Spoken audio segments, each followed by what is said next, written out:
And as you can see from my first slide, I pose a question. Can finance incorporate community benefit data and strategy for resource allocations? And although everybody would like a yes or no answer to that, the reality is it's a journey. And as most of you are aware, the field of community benefit is relatively new, and the study of the practice of its roots, you know, are quite variant.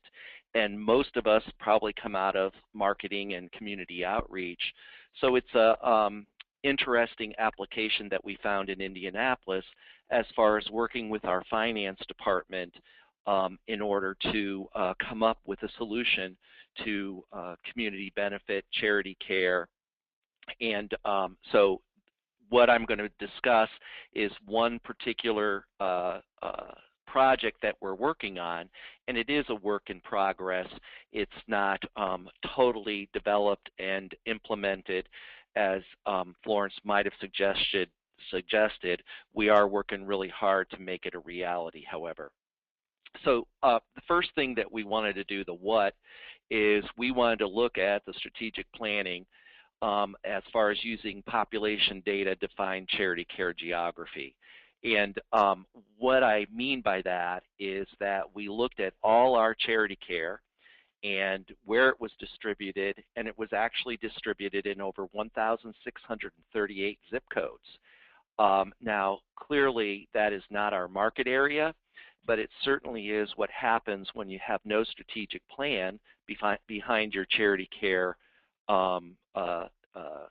policies. So who we brought together was finance, business development, managed care, government relations, compliance, and community benefit. The who here is pretty important because I think as we move as a field of study, community benefit, the whole idea of the team being cross-functional is pretty important, and the team being not only people inside the organization, but outside the organization as well, and that, you know, working with all these different departments is tantamount to having a successful policy, easy for me to say. So just hats off, because when I think about who helped with this, Patsy Matheny is on the phone, and she was a consultant who we worked with. In my own finance department, Amy Sprouse is someone who's worked with us for years, and so from a financial perspective gets community benefit. And then my own team, the Yakels, who helped you know, decide what kind of data we could use or not. So as I said before, you know, what you've got right here as a picture, and Florence, you talked about the different layers. I think this saying I heard was a picture paints 1,000 words and a map paints 1,000 pictures. The first slide, or the first picture of a map, is just the state of Indiana, and the green represents our charity care and where it's going. And as you can see, we dip into Kentucky, we go a little bit into Ohio, and Tennessee, and clearly those aren't our service areas. And if you look at the map on the far right, Indianapolis is in the center, and certainly you know, we're reaching some of the population we want to, but it's certainly a scattershot of what we really would want to intend on how to use the charity care dollars. So that map represents 1,638 zip codes, which is remarkable in that we only have 83 zip codes in our market area.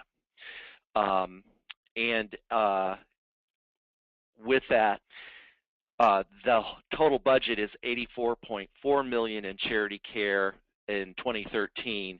Our actual budget was closer to $50 million, and so we've overshot that quite a bit. And so consequently, we really worked hard to look at how we were using the charity care. And that $8 million of our charity care was outside our market or service areas, including South America. So what is really important is the evaluation of that charity care. In the next slide, Florence. And that evaluation of charity care, the allocation for the zip code distribution and the logic behind it was that there was no logic behind it. So it was just a scattershot. It was a policy we had in place, and how do we make that policy live in a way that is really going to enhance what we're trying to do in our community. So as Florence talked about putting the different layers in, the first thing that we looked at is people living below poverty by zip code. It was a key indicator for the geographic boundary. And what we did after that is we used some other reliable economic indicators like children living below poverty, people 65 and over living in poverty, and we added that layer, those layers to our original people living below poverty. And then we also added in a zip code as far as a critical economic status. For us, it was 30% of income on rent.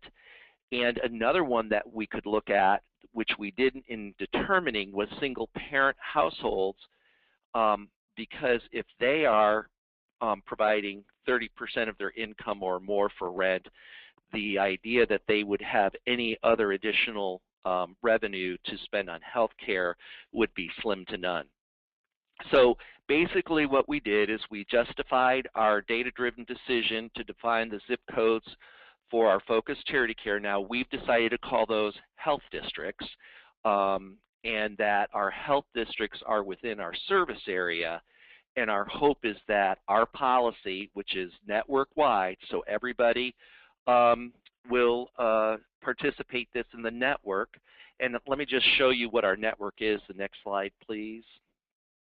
So what you can see as far as a picture is that we have one major service area within the Marion County and surrounding donut counties, as we like to call them, and one up in Kokomo. And we apply the metric that you will see in the next slide and that I've already talked about as far as people living below poverty. We had 28 zip codes there. And the next screen will be children living below poverty, and there was 24 zip codes there, and 4 of those zip codes were unduplicated. In other words, for some reason, of the 28 that people living below poverty captured, the 24 zip codes, 4 of them were not represented in the 28. And then renters spending 30% or more of income, we captured 1 more zip code. And then the people 65 and median household income, neither one of those added any zip codes to our total zip codes, and so we came up with 33 zip codes that would be part of our health district out of the possible zip codes that we do have in our service area. So, and that's 83 zip codes. So what you can see as the first map, again, picture painting 1,000 words, a map showing you 1,000 pictures, is the before. We have things going on in Indiana, Indianapolis, where charity care is spread everywhere. Now afterwards, what you look at, this is just one of our service areas for Community Hospital North, and as you can see, the brown outlined lines are our service area, but then we have 3 designated zip codes where we will apply a more liberal charity care policy in those zip codes as opposed to the larger service area. As I said before, $8 million of charity care wasn't even being applied in the state of Indiana or our service area. Imagine how that $8 million may impact the health district and the larger service area when we define that health district as getting that. So I think this is just one way we had of looking at our financial policies and putting layers upon layers of data to come up with a strategy that really will not only improve access for those who are most need, but also increase the resources that are available to our community benefit plan. And I think the jury is out as to whether there is just the plan of charity care sufficing IRS rules, or whether it really is charity care and the plan. And certainly I think most of people on the phone would agree that the plan is as important as the money. However, I think in these economic times, that may not hold true.